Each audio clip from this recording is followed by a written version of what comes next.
Avant de commencer, je vais dire très clairement mon objet d'étude, la méthode que j'ai employée, que j'ai utilisée, et puis peut-être, je pense que c'est une bonne façon de commencer, vous dire pourquoi j'ai choisi ce sujet et comment ça m'est venu à l'esprit. Parce que c'est souvent révélateur pour comprendre une démarche intellectuelle.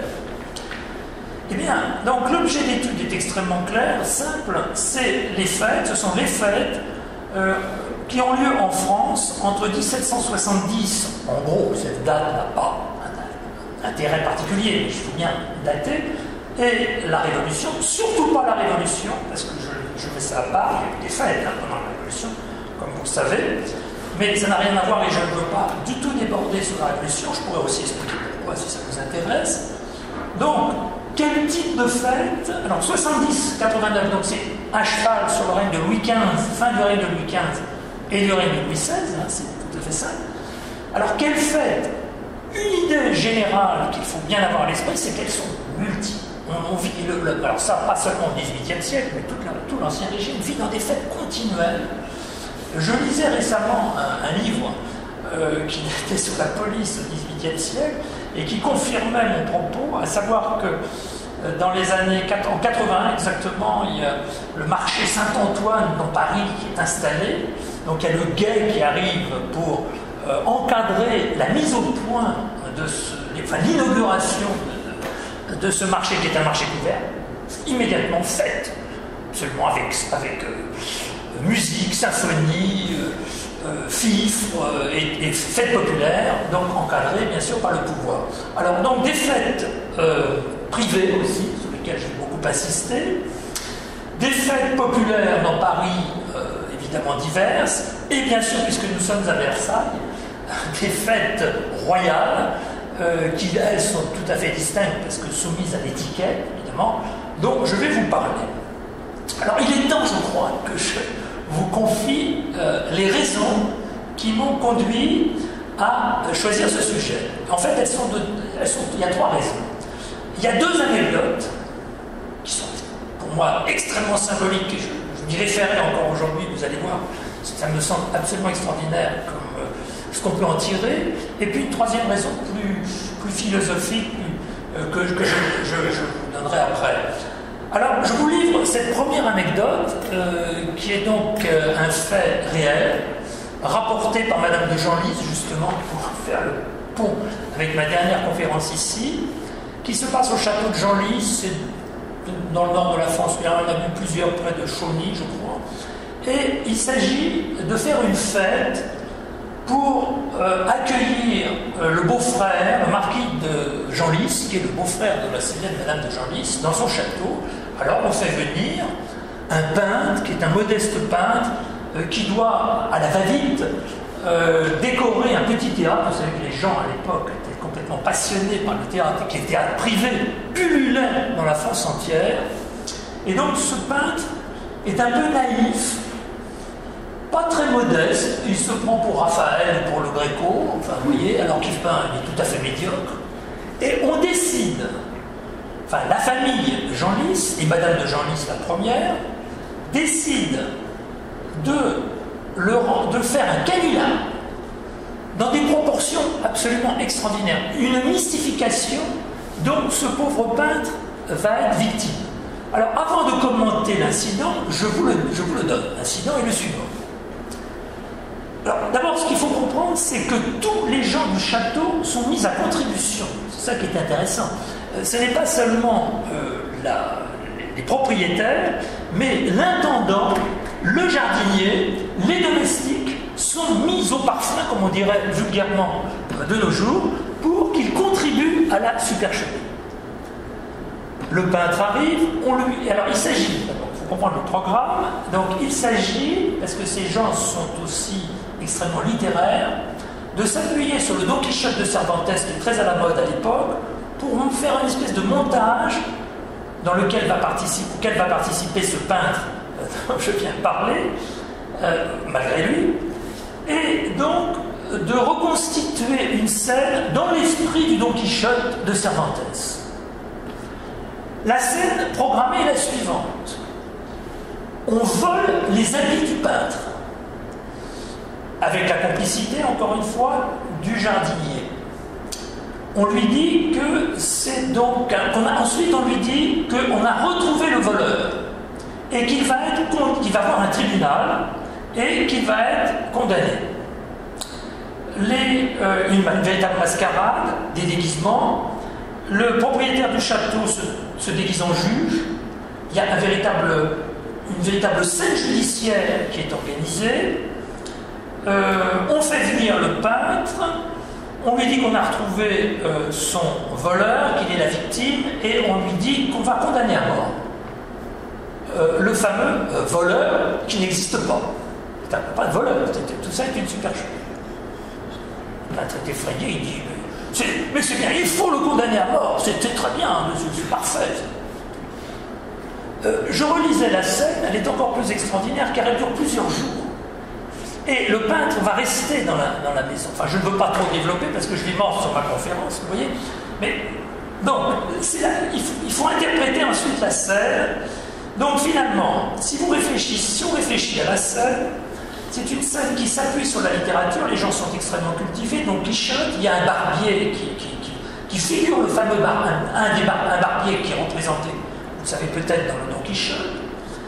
Et premier point, donc un aspect très littéraire. Deuxième point, on se moque des institutions d'Ancien Régime, car les propriétaires s'érigent en juges et font une fois qu'on a retrouvé le faux voleur et qu'on dit qu'il est condamné à mort, on dit qu'on va le gracier avec l'appui de sa prétendue victime qu'il accepte, donc on va le gracier, et comme il a accepté de le gracier, on le fait chevalier. On l'a dit, les chevaliers, ils sont pas chevaliers. On pourrait rêver, enfin on pense que c'est dans une scène complètement c'est la réalité la plus pure. Mais ce qui est intéressant, c'est qu'au moment où il est gracié, où la fausse victime accepte qu'il soit gracié, que son voleur prétendu soit gracié, tout le monde se met à pleurer. Car on finit par oublier que la scène est jouée, et c'est le sentimentalisme du XVIIIe siècle qui prend le dessus. Vous savez qu'au XVIIIe, les larmes sont à la mode, et que si vous ne pleurez pas au théâtre, vous passez pour un cœur sec. Il faut essayer de comprendre ça. Que même Voltaire, qui apparaît souvent comme quelqu'un d'ironique, on présente comme quelqu'un d'un peu, comment dirais-je, sec, pleure au théâtre. Alors tout le monde pleure. Donc vous voyez, et on oublie la supercherie, car on dit ça se passe bien, car le fameux peintre pleure lui aussi. Tout le monde pleure. Et ça se termine comme ça. Et ça, il va y avoir des prolongements successifs dont je ne vais pas vous parler. Donc, il y a mystification extrêmement forte, avec une énergie incroyable qui est déployée, parce qu'il faut une invention absolument incroyable. Donc, mystification, énergie incroyable, moquerie, dérision complète, et perte du sens du réel. Vous voyez tout ce qu'on peut dire autour de ça. Donc, vous voyez, c'est sa première anecdote.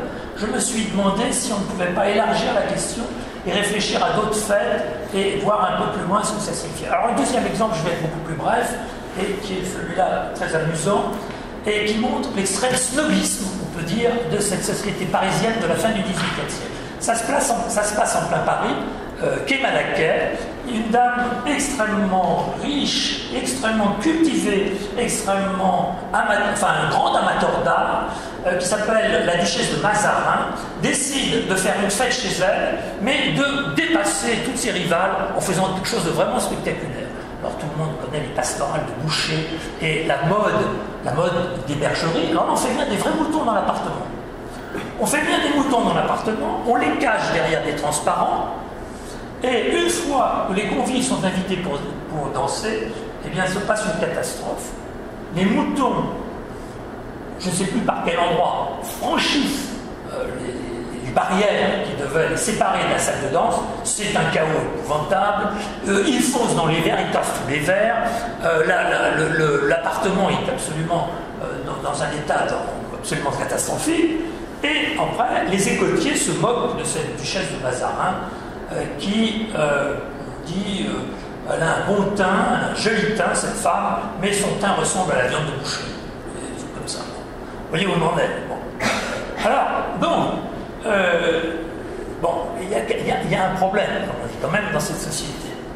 Alors le troisième point, et j'en finirai là sur mes réflexions préalables, le troisième point, eh bien, c'était une réflexion que je menais, enfin, depuis très longtemps. Il y avait eu un colloque, peu importe, je ne vais pas rentrer dans des choses qui ne vous intéresseraient pas, mais il s'agissait de réfléchir au phénomène fin de siècle, de tous les siècles. Il y a un phénomène fin Ancien Régime qui dépasse le problème de la fête, car je prends la fête comme symptôme de quelque chose d'autre.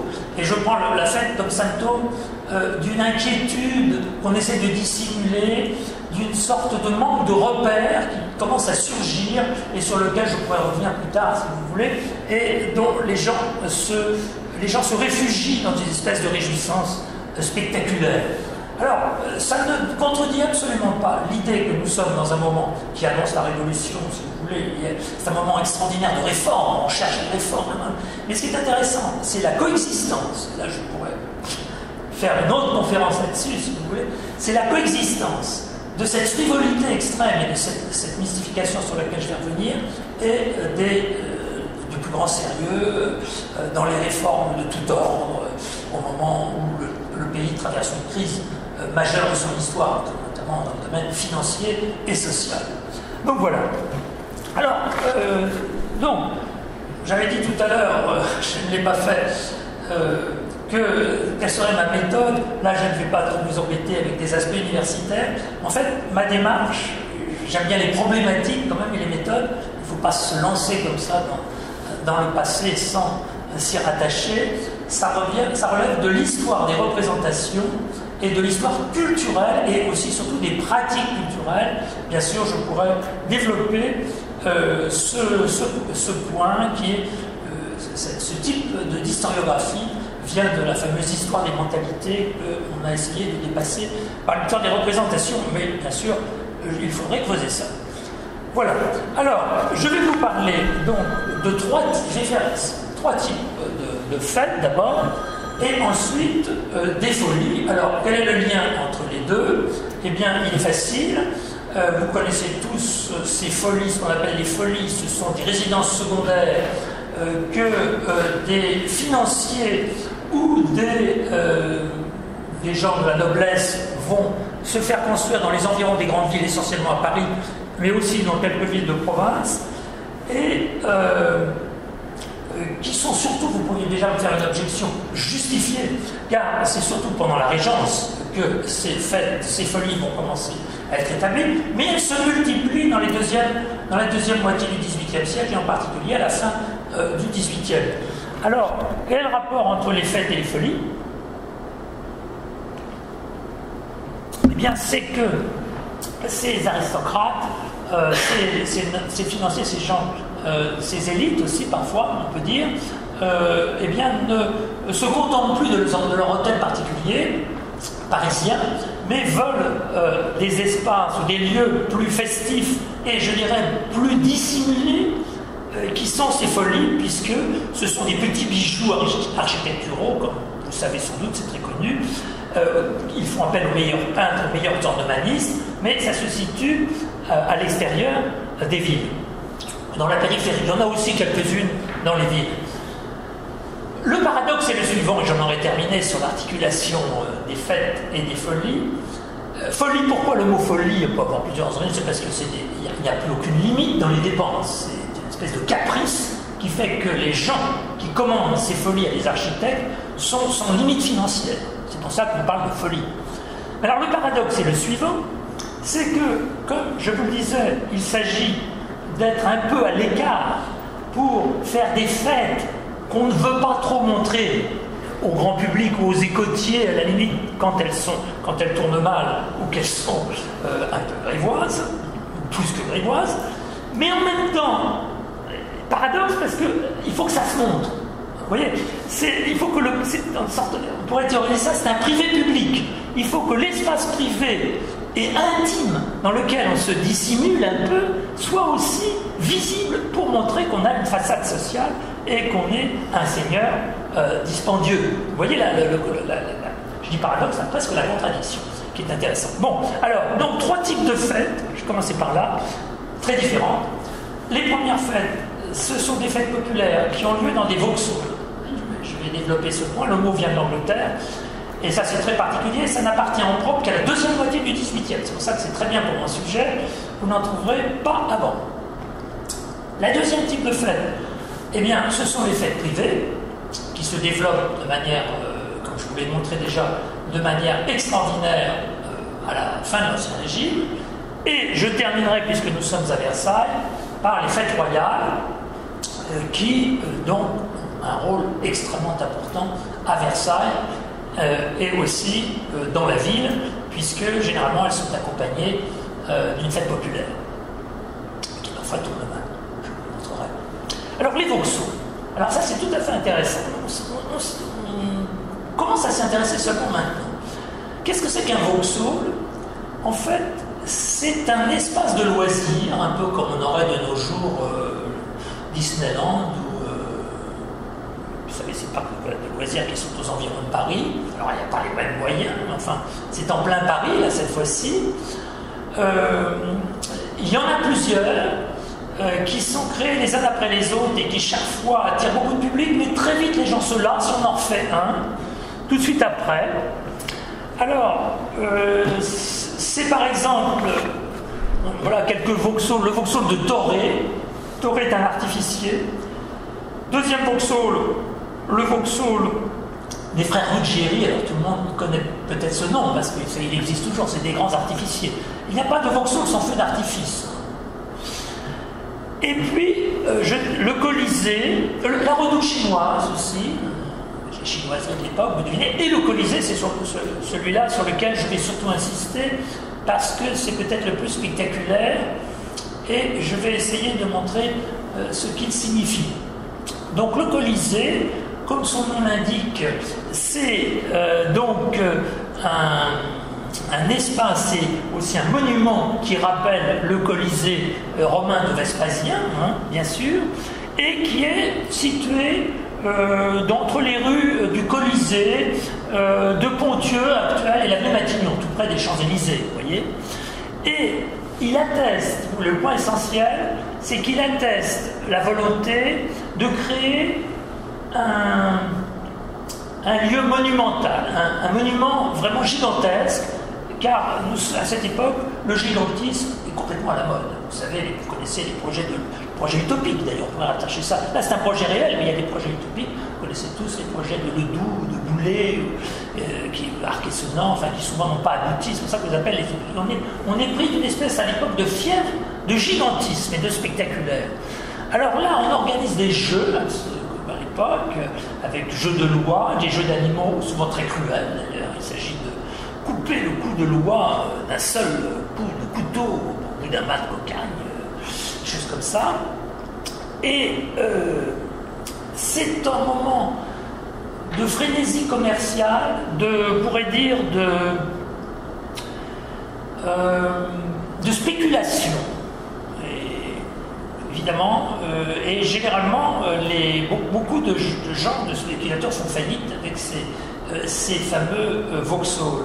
Ça attire une foule cosmopolite venant de partout, de toutes origines, avec des femmes évidemment de mauvaise vie qui sont là, des demi-prostituées, ou des prostituées réelles, des gens de la bonne compagnie qui veulent s'encanailler. Il se passe beaucoup de choses. Et par exemple, j'ai découvert récemment, on commence à en parler aussi, s'il y en a qui s'intéressent à l'histoire de l'art, là je n'en parle pas beaucoup dans mon livre, mais je l'ajoute, que c'est dans ce Colisée que des expositions libres ont lieu et qui ne sont pas encadrées par l'Académie de peinture, voyez-vous, puisque c'est l'Académie de peinture qui, à l'époque, encadre toute la production artistique officielle. Donc, c'est une espèce d'espace de liberté qui est, en fait, ouvert à la foule, mais quand même contrôlé par les pouvoirs publics, parce que on veut que les gens se divertissent. Bien, parce que c'est évidemment bien, on préfère qu'ils se divertissent, vous l'avez deviné, plutôt que de se révolter. Donc voilà les vauxhalls. Alors ensuite, vous avez les fêtes organisées dans les châteaux. Alors là, c'est des divertissements exigeant des aménagements incroyables. Généralement, on fait appel à des auteurs spécialisés, un peu comme nos chansonniers actuels, qui invente des poèmes à la gloire du maître de maison, mais dans les spectacles privés, ce qui est amusant, c'est qu'il y a une espèce de complicité entre les comédiens. Il y a des comédiens professionnels et des comédiens amateurs, et on se moque tout le temps des gens, on se moque. Il y a des moqueries extrêmement violentes, extrêmement, parfois très grossières, et le courant passe. Enfin, on aime cette complicité. Mais on veut toujours aller plus loin. Et alors, je vais vous donner deux exemples de fêtes à programme, parce que nous retrouvons ce que je vous disais tout à l'heure à propos de Madame de Genlis. Il y a des fêtes à programme, et je vous donnerai deux exemples qui méritent aussi d'être médités. Le premier, ça se passe à Spa. Vous connaissez peut-être cette ville d'eau, une ville d'eau, les villes d'eau sont très à la mode. Et justement, c'est Madame de Genlis qui a décidé, c'est dans la Belgique actuelle si je ne me trompe, qui a décidé de faire une fête pour Madame la directrice, la mère, des enfants dont elle est la gouvernante, donc qui est la duchesse d'Orléans. Et donc la duchesse d'Orléans, il doit être fêté par quelque chose de particulièrement merveilleux. Alors on fait les enfants arrivent, mais c'est extraordinaire parce que on déploie une énergie pour une fête qui est totalement éphémère. Madame de Genlis, je dis ce qu'elle dit, on enleva les pierres et les rochers qui étaient dans les chemins. C'est pas seulement dans le lieu même où aura lieu la fête. On traça des routes, les bois furent éclaircis et ornés de bancs, des ponts furent posés sur des torrents et les bois parsemés de charmantes bruyères en fleurs. Donc vous voyez, il y a une espèce d'énergie déployée pour cette fête, et en fait, la fête doit marquer le triomphe éducatif de Madame de Genlis, qui est parvenue à dresser, j'allais dire, enfin en tout cas à faire de ces deux jeunes enfants, quand elle a la garde et l'éducation, des enfants modèles qui sont capables de déployer des montagnes pour accueillir leur mère. Le deuxième exemple sera peut-être plus caractéristique de cette extravagance de la fin du XVIIIe siècle. C'est une fête qui est donnée en Normandie dans les années 60-70 chez un homme de loi qui est le président Portail. Et là, on s'appuie toujours sur un fait littéraire. On dit qu'il y a des corsaires turcs qui vont venir enlever les femmes.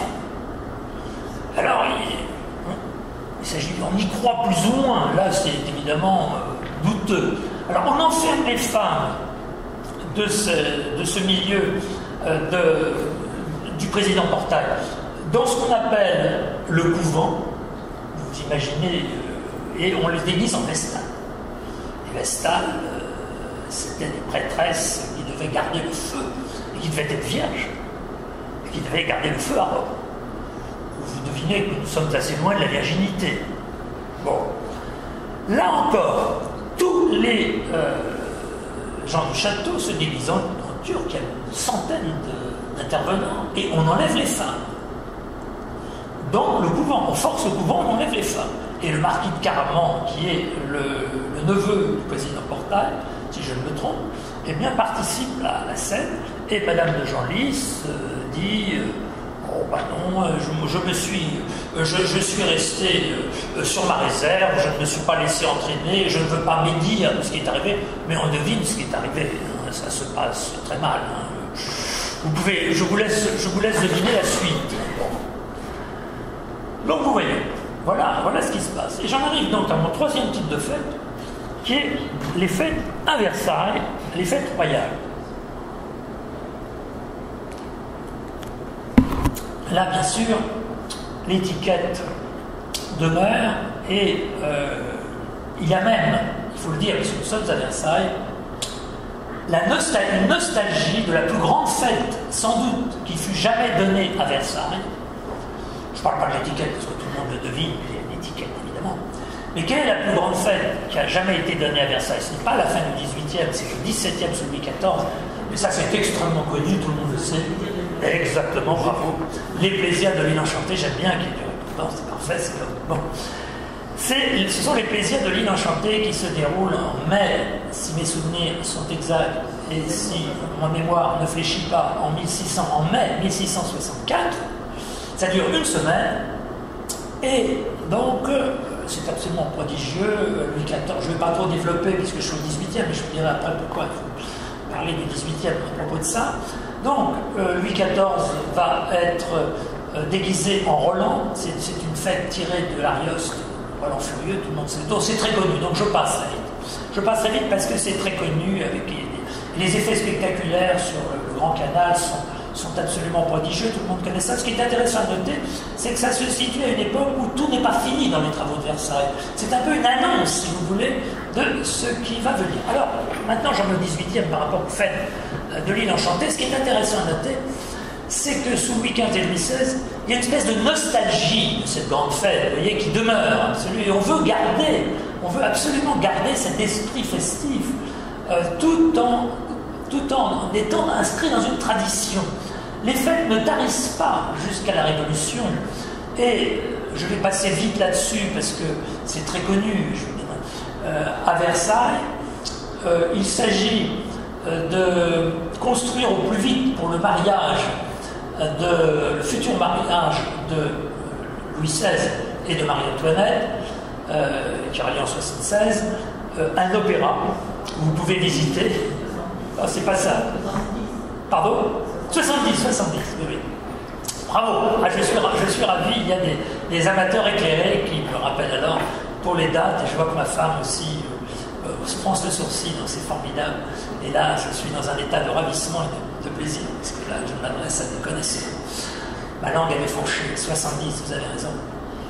Et donc, là, cela se fait, si vous voulez, dans la rapidité. Je ne vais pas, parce que vous trouverez des ouvrages bien plus savants que le mien là-dessus, notamment sur l'Opéra de Versailles. Je ne veux pas, donc de Jean-Paul Bousset et de Raphaël Masson, Raphaël Masson qui est conservateur à Versailles, donc je ne vais pas développer ça.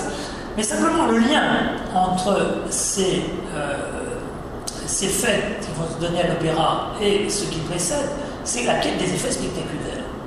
C'est-à-dire qu'on va vouloir faire en sorte que le plancher soit mis avec un effet de treuil très rapidement à la hauteur de la scène, si vous voulez, on peut le faire, et on transforme immédiatement ce lieu festif ce théâtre plutôt, en lieu festif, puisque c'est là qu'a lieu le fameux bal paré, où tout le monde, où la cour va évidemment déployer son faste et ses danses. Mais alors, quelle est la nouveauté ? La nouveauté par rapport à la tradition, c'est que, eh bien, l'étiquette commence à peser. L'étiquette pèse, et par exemple, les vêtements dans lesquels les femmes sont obligées de se mettre, et dans lesquels elles sont engoncées, finissent par leur donner l'impression qu'elles n'ont plus aucune liberté de manœuvre, de mouvement, vous voyez. Et donc, il y a déjà une critique des fêtes. Il y a une critique de la fête royale qui apparaît. Donc, vous devez connaître la même année, 1770, justement, la fameuse fête. Là, je m'adresse à vous pour savoir si vous connaissez. Si vous connaissez, je vais passer vite, parce que c'est une fête absolument catastrophique qui a lieu là, à la suite. Qui a lieu à Paris, à la place de la Concorde, qui s'appelait la place Louis XV à l'époque, et qui tourne mal. Je vous la raconte brièvement, parce qu'elle est tout à fait symbolique aussi, quelque chose qui ne tourne plus, rond. Imaginez la scène suivante. Il s'agit donc, là, c'est une fête qui accompagne la fête royale qui a lieu à Versailles. La fête royale qui a lieu à Versailles, en 70, doit être accompagnée d'une fête populaire. C'est la tradition, ça se passe toujours comme ça. Il y a des fêtes populaires depuis le Moyen-Âge. Depuis le Moyen-Âge, où l'on lance aux gens, vous savez, force boudin, force nourriture, qu'ils attrapent. Les philosophes commencent à critiquer ce type de fête qu'ils trouvent d'une grossièreté, voire d'une barbarie tout à fait condamnable. Mais en fait, on essaye de faire ça. Mais on essaye aussi de faire une fête qui soit spectaculaire et digne, et surtout, l'époque veut que ce soit le feu d'artifice qui qui soit la marque la plus somptueuse de la fête. Seulement, voilà ce qui arrive. Il y a un temple de l'hymen qui est fait de stuc et de bois et de carton, qui est déposé sur la place Louis XV. Et au moment où une fusée est lancée, eh bien, elle va retomber sur ce temple qui est fait de matière inflammable, qui va immédiatement s'enflammer et provoquer une panique terrible, et il va y avoir 200 morts à peu près. Parce que les gens sont compressés dans la foule, ils ne peuvent plus se déplacer, ils ne peuvent pas être évacués par la rue Royale, parce que la rue Royale est bloquée, la police n'a pas pris les mesures nécessaires, ils ne peuvent pas aller vers les Tuileries. Et ce qui est intéressant, seule petite note intéressante que je voudrais ajouter là-dessus, c'est qu'au début, il n'y a pas de panique. Parce que le feu qui prend, c'est très intéressant pour l'imaginaire de l'époque, le feu réel qui prend dans ce temple de l'hymen est pris pour un effet spécial. Les gens croient que c'est une dimension encore plus extraordinaire, puisqu'ils sont à l'affût, mais vraiment à l'affût du spectaculaire, que les artificiers auraient réussi à produire. Le résultat est tellement dramatique, et évidemment, la presse s'empare du fait, et pour la monarchie, c'est plus qu'un échec, c'est une manifestation, évidemment, d'une erreur profonde que les journalistes vont s'empresser de critiquer au-delà de tout ce qu'on peut imaginer, puisqu'on arrive, si vous voulez, un peu dans ce paradoxe qui veut que la fête soit nécessaire à un régime, elle est consubstantielle à la royauté, la fête. On ne peut pas s'empêcher de fête, c'est un moyen de gouvernement. Et en même temps, la critique philosophique commence à dire mais c'est un gaspillage, toutes ces sommes d'argent qui sont dépensées pour des événements finalement éphémères, eh bien, devraient plus servir évidemment à améliorer le sort des plus pauvres. Vous voyez, donc il y a une espèce de basculement. Ça me fait penser à une autre idée aussi intéressante pour Versailles, qu'on pourrait placer dans ce moment d'inquiétude et de crise culturelle. On veut à l'époque de Louis XVI refaire le parc, enfin réaménager le parc de Versailles, faire des allées qui soient plus cadrées.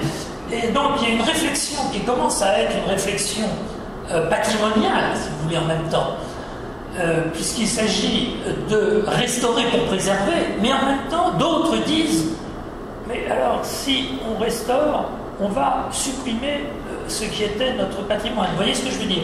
Il y a une espèce de dilemme entre, pour les gens, et ça fait partie de cette crise culturelle de la fête, aussi, et surtout des festivités, est-ce qu'on garde la tradition, ou bien est-ce qu'on essaye de l'adapter au temps moderne? Ça aussi, et ça c'est tout à fait pour le... Là je suis dans le problème du pouvoir royal cette fois, ce n'est pas du tout l'espace privé. Donc voilà ce qui se passe, alors que la fête est extrêmement importante, pour revenir toujours à ces fêtes royales, puisque c'est 1750, au milieu du siècle, je ne dis pas ça, une année près, on bien une année près, où, si vous voulez, on crée les fameux bâtiments de Papillon de la Ferté, vous savez ça, et ces Papillons de la Ferté qui va devenir effectivement le responsable de tous les décors festifs, des ornements, tout en étant évidemment dirigés par les 4 gentilshommes de la cour, de la chambre du roi, qui eux détiennent les cordons de la bourse. Mais enfin, bon, il y a donc là une politique financière qui continue, même pendant la crise que connaît la fin de l'Ancien Régime, avec des grands artistes. Je suis à Versailles, je suis obligé de développer un peu ça, qui sont désignés pour occuper une fonction du cabinet du roi, du rameau pour la peinture, peintre du cabinet du roi, Moreau le Jeune pour la gravure, et pour le dessin, c'est Paris. Vous voyez, donc vous avez ces 3 noms prestigieux qui vont participer à ces fêtes organisées par le roi. Je cherchais le nom, enfin c'est ce qu'on appelle les bâtiments des menus plaisirs, hein, c'est les fameux menus plaisirs. Donc vous voyez, les fêtes continuent, mais quand même avec difficulté à la fin du XVIIIe siècle, et voilà toutes ces fêtes qu'on peut montrer, qui révèlent finalement à la fois une somptuosité évidente, une magnificence totale, mais en même temps une crise culturelle avec des hésitations, des doutes et parfois des catastrophes. J'en viens maintenant aux folies.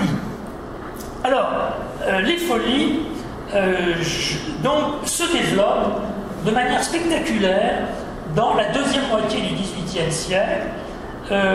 Une des plus connues, enfin parmi les plus connues, Bagatelle, vous connaissez peut-être, je ne vais pas m'attarder là-dessus parce que c'est très connu, je m'attarderai plutôt sur la dernière, qui est la plus spectaculaire et qui est celle du désert de Retz. Enfin, je donne quand même quelques noms et je vais vous en montrer certaines, si j'y arrive, ce qui n'est pas sûr, mais je crois pouvoir. C'est là. Ah voilà, c'est bon. Voilà.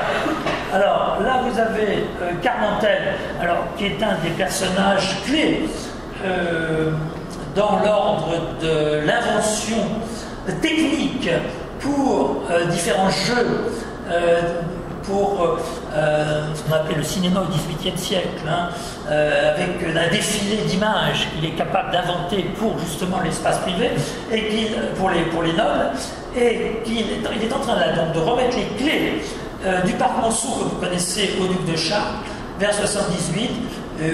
C'est très connu, je passe là-dessus parce que c'est simplement pour vous mettre dans le bain, et vous voyez toutes ces fabriques, ces moulins. Alors vous connaissez sans doute le parc Monceau actuel, c'est très connu, mais qui représente vraiment une faible partie du parc originel qui appartenait donc au duc d'Orléans, qui se trouve dans le 17e arrondissement à la station Monceau, vous voyez, et qui était absolument immense et qui a été un laboratoire, un véritable laboratoire pour les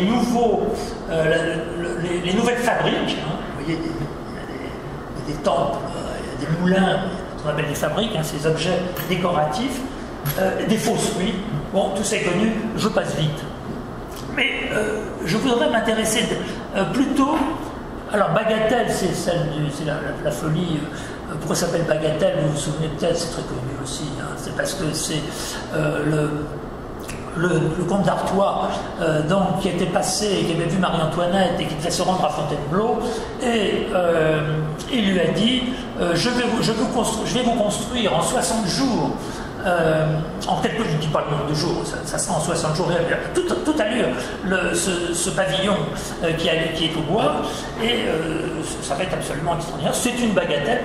Le seul ennui, c'est que pour construire cette bagatelle, il arrête, là aussi c'est une extravagance extraordinaire, tous les plâtriers, tous les gens qui transportaient dans Paris des matériaux de construction qui sont réquisitionnés pour la construction de bagatelles, en bois de Boulogne, il les paye évidemment, mais le seul ennui, c'est que tous ces matériaux étaient déjà vendus.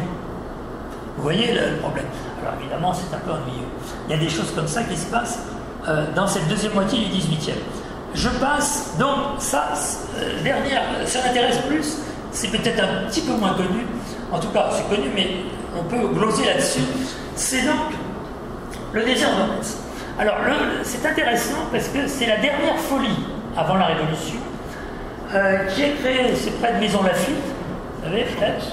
Et là, c'est le comble de l'extravagance, puisque vous avez une colonne tronquée qui est volontairement inachevée, avec des fissures, on ne voit pas bien les fissures, qui sont installées volontairement. L'intérieur est absolument somptueux, hein, on ne peut pas voir, là c'est en noir et blanc, mais il y a des chambres d'un luxe inouï et qui sont décorées encore par les meilleurs décorateurs. Ça fait penser un peu donc au tableau de Bruegel représentant la tour de Babel, vous voyez. C'est extrêmement symbolique, c'est un instant figé, c'est comme un instant figé, c'est une catastrophe, c'est en même temps l'idée de l'éphémère, vous voyez.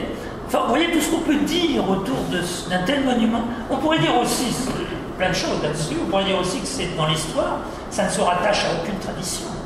Enfin, il y a autre chose, mais je veux dire, c'est pas le rococo, c'est pas le néoclassicisme, il y a des historiens d'art parmi vous. C'est la première fois que l'extravagance et l'insolite, pour vous donner d'autres exemples, pourraient développer, ne s'inscrivent plus, même dans une tradition, pourrait-on dire, pour la renverser. C'est autre chose. On est dans un monde différent. Donc là, c'est tout à fait intéressant de voir cette espèce de quête du singulier. Là, évidemment, les faits sont multiples ici. Et il y a une espèce de raffinement suprême, je pourrais dire, et de quête de la singularité qui finit par s'épuiser. Parce que ces constructeurs vivent dans un milieu quand même fermé, raréfié, si vous voulez, et se copient malgré tout les uns les autres avec leur fabrique. Donc c'est très étrange. Nous avons le comble du raffinement, mais aussi une sorte, je dirais, d'épuisement. Bon, alors ça me mène à ma troisième partie, je n'avais pas annoncé, donc c'est pour que vous suiviez bien mon plan. Hein. Donc les fêtes, les folies, et maintenant j'en viens aux surenchères et au travestissement. Parce que la transition est toute trouvée.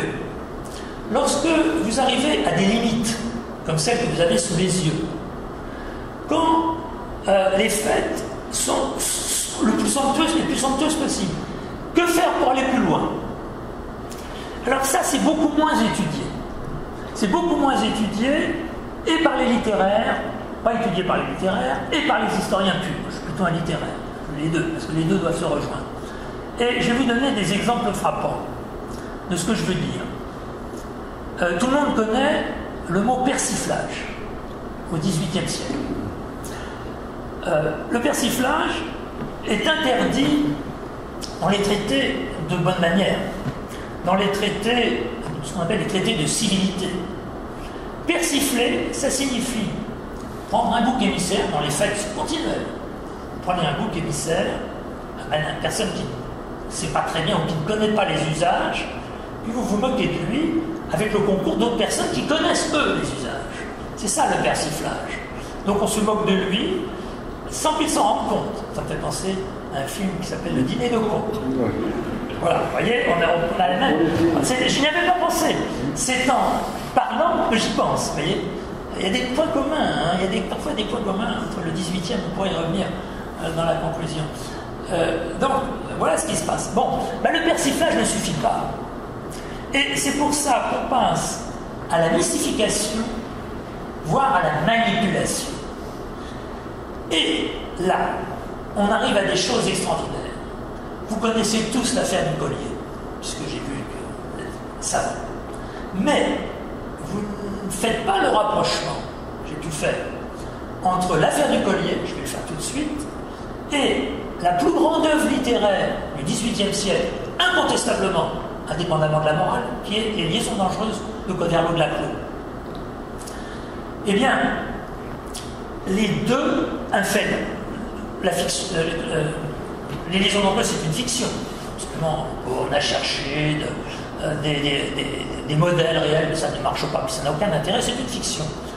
Mais cette fiction relève d'un climat qui est totalement réel et totalement manifesté dans l'affaire du collier.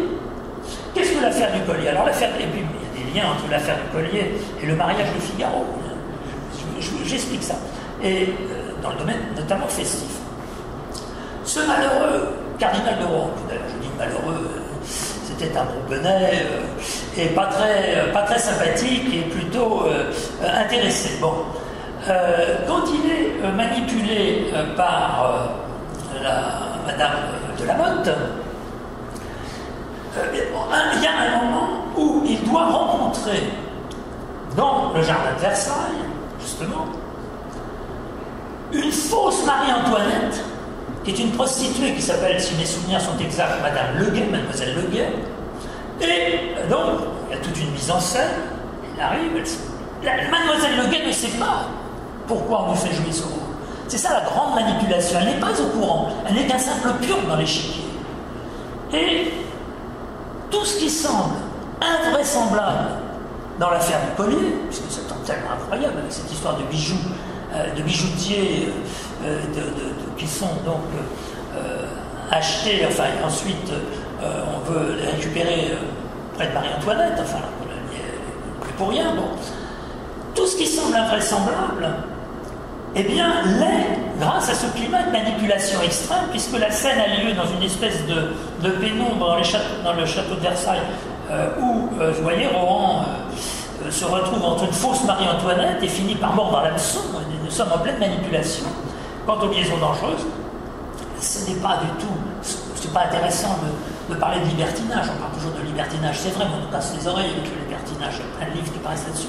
C'est pas très intéressant. Ce qui est beaucoup plus intéressant, c'est que la marquise de Merteuil parvient à duper tout le monde. À la fin, elle est sanctionnée. Symboliquement, elle perd un œil, parce que c'est un œil qui voyait tout, c'est tout à fait symbolique. Mais elle parvient, en grande intellectuelle, à duper tout le monde, à les manipuler grâce à son pouvoir de séduction et surtout à ses stratégies d'une extrême habileté. C'est la même chose que c'est ce qu'on essaye de faire aussi pour l'affaire du collier, c'est ce qu'essaye de faire Madame de la Motte. Vous voyez.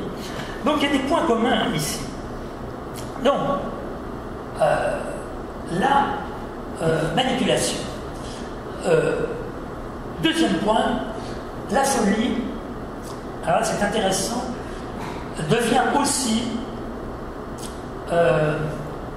dans cette transgression, moi je suis dans les transgressions, dans les cas extrêmes, elle devient, comment dirais-je, un objet de recherche, de quête, même dans certaines sociétés du XVIIIe siècle. Je m'explique.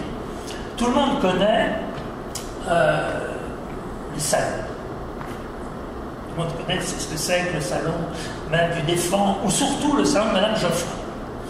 Peut-être connaissez-vous moins le salon de Madame de La Ferté-Imbault, qui est la fille de Madame Geoffrin.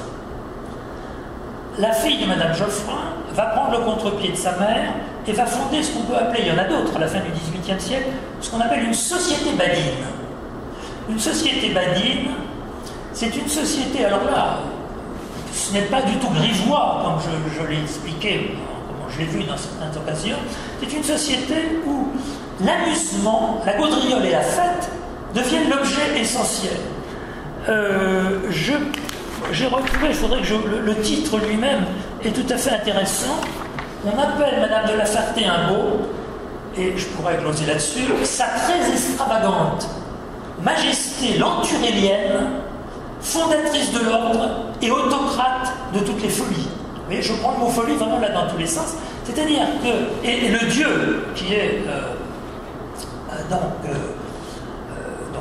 que l'on rend un culte, c'est Momus, le dieu de la folie. Alors, il y a toute une tradition de la folie, il ne faut pas que je force, vous pourriez faire l'objection de dire que j'exagère, parce qu'il y a une tradition festive de la folie qui est culturelle, évidemment. Mais quand même, les gens se déguisent, les gens vont très loin.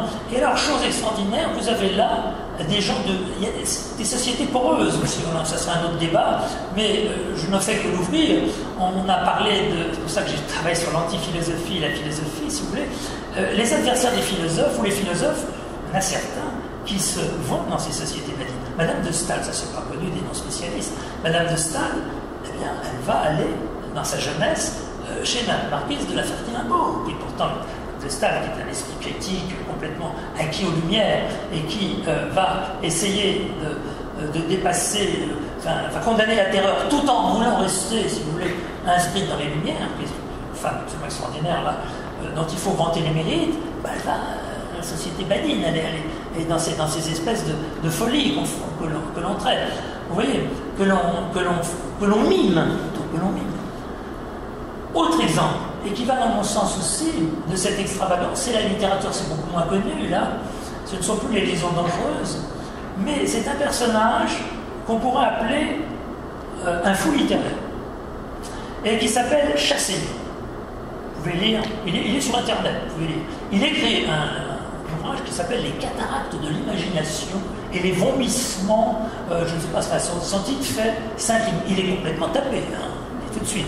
Il est digne d'aller dans les petites maisons, on dit au XVIIIe siècle. C'est quelqu'un d'une grande folie, sans doute, mais qui écrit. Il n'écrit pas si mal, tout mais il délire. Mais ce délire est quand même apprécié, vous voyez, on apprécie ce délire. C'est tout à fait significatif. Comme j'ai quitté mes notes, je risque évidemment d'oublier des choses, mais une chose que je ne voudrais pas oublier pour terminer ce point, c'est, et je suis également dans le domaine de la folie, il y a une mode littéraire à laquelle participe Madame de Staël, pas connue, certainement pas de vous non plus, à moins que, qui est ce qu'on appelle la folle par amour. Alors, la folle par amour, c'est un thème qui vient d'un opéra, tout à fait médiocre, d'un certain Marcelier de Vifter, qui s'appelle la folle par amour. Qu'est-ce que c'est que la folle par amour? Le thème est clair. C'est une fille, une femme, que les parents veulent empêcher d'épouser celui qu'elle aime, et qui devient complètement folle. Ça plaît énormément. C'est une véritable...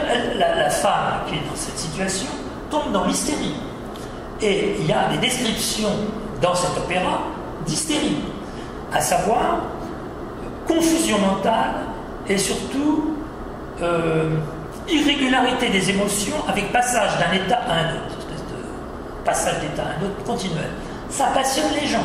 Donc à partir de là, vous avez des séries, tout le monde se met à écrire sous des noms différents, la folle par amour, enfin avec des noms différents, mais qui paraissent souvent dans les journaux.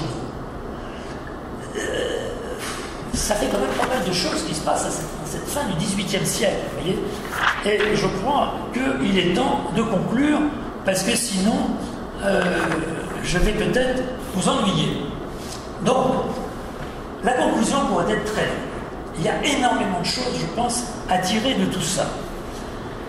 Il faut éviter, évidemment, les jugements hâtifs et être extrêmement prudent, sans commettre d'anachronisme. Et la première idée qui me vient à l'esprit pour éviter toute confusion, c'est que ces fêtes et folies que je viens de vous décrire, elles sont le fait d'un milieu social. Il ne faut pas trop en tout cas les fêtes, élargir à l'ensemble de la population, c'est plus compliqué. Et c'est essentiellement, c'est très simple, je n'ai pas besoin de faire une analyse profonde, ce sont essentiellement des gens oisifs et qui essayent si vous voulez, d'occuper leur journée par des spectacles que l'on peut, qui sont mémorables ou qui sont marqués par une forte singularité. Donc ça, c'est le premier point. Deuxième point, cela continue même en 89, j'ai des exemples. Au moment où ça bascule, il y a les deux. Il y a l'extrême sérieux, les gens s'intéressent à la politique aussi, mais ça côtoie une très grande frivolité et une fuite dans la fête. Et en fait, troisième idée aussi, ce qu'il ne faudrait pas oublier, et ce qui est peut-être le point le plus intéressant à causer, c'est que c'est une période d'immense raffinement. Et que les Hubert Robert et tous les peintres de cette époque, et les ornementistes, j'allais dire Fragonard, c'est pour ça que j'hésitais, mais Fragonard, si on peut dire Fragonard, puisqu'il va aussi continuer même sous la Révolution. Les Hubert Robert et les Fragonard, eh bien, peignent évidemment toutes ces fêtes, et là, il faudrait s'étendre sur l'un des tableaux les plus, à mon avis, les plus extraordinaires de Fragonard, qui est le suivant, voilà, qui est l'île d'amour ou la fête de Rambouillet vers 1780. Vous voyez, c'est tout à fait mon sujet. J'ai pas beaucoup de temps de le commenter, mais c'est comme une fête galante en fait. Vous avez la nacelle qui va, comme chez Watteau, qui va à une autre époque, qui se rend vers une île. Vous avez une composition qui est tout à fait rococo avec ses grottes de verdure, cet arbre foudroyé et ses éléments zigzags. Donc elle a un imaginaire extrêmement prodigieux, mais en même temps du réalisme. Il semble qu'il y avait des fêtes comme ça à Rambouillet, qui se passaient comme ça. Donc, c'est absolument splendide, mais les Hubert Robert peignent aussi des incendies, évidemment, et un chaos. Ils peignent le chaos aussi. Vous voyez, dans d'autres tableaux, un univers complètement chaotique. dont il faudrait évidemment tenir compte. Alors c'est ça qu'il faudrait prolonger, parce que je vous le disais en début de cette causerie, de ma conférence, je rattache ça à un élément que je n'ai pas du tout développé, qui serait très long et très compliqué, ce qu'on pourrait appeler l'inquiétude fin du XVIIIe siècle, et qu'il faudrait analyser dans les termes suivants. C'est une période de très grande rupture culturelle, aussi avant la Révolution, on l'oublie. Exemple, dans le domaine des sciences, l'évolution scientifique est très grande, et on passe par exemple du phlogistique, qui était l'ancienne chimie, à la chimie moderne. On passe aussi, on commence à avoir une conception tout à fait neuve de la chimie et de la physique, et il y a des nouveaux savoirs qui surgissent et qui sont de plus en plus spécialisés. Et les gens, si on creuse un peu, c'est toute une... Il faudrait faire, là je passe là-dessus 5 minutes, il faudrait rester des heures entières, ont parfois l'impression qu'on ne se comprend plus parce que tout le monde est enfermé dans un savoir spécialisé. Le latin n'est plus la langue commune, n'est pas approprié évidemment aux sciences nouvelles. Donc, en même temps qu'il y a fuite en avant et désir de réforme, il y a une espèce de peur, et presque de peur du babélisme. Je développe ça un peu dans mon livre. Et la tour de Babel, que je vous ai montrée, sans faire de surinterprétation, la tour de Babel, c'est-à-dire la tour du désert d'Oretz, que vous avez vu tout à l'heure, pourrait être, vous voyez, le symbole de tout ce que j'essaye de montrer. Voilà. C'est pour ça, parce que je termine là-dessus, je n'ai pas étudié les fêtes pour les fêtes en elles-mêmes. Je les étudie aussi comme support, ou plutôt comme symptômes d'autres choses qu'il faudrait creuser, que je ne creuse pas parce que c'est aussi des limites d'un livre et du public auquel il s'adresse. Ce n'est pas un livre savant, ce n'est pas un livre de grande érudition, c'est un livre qui a ses frontières et ses limites, vous voyez. Voilà. Je m'arrête là, mais j'attends vos questions.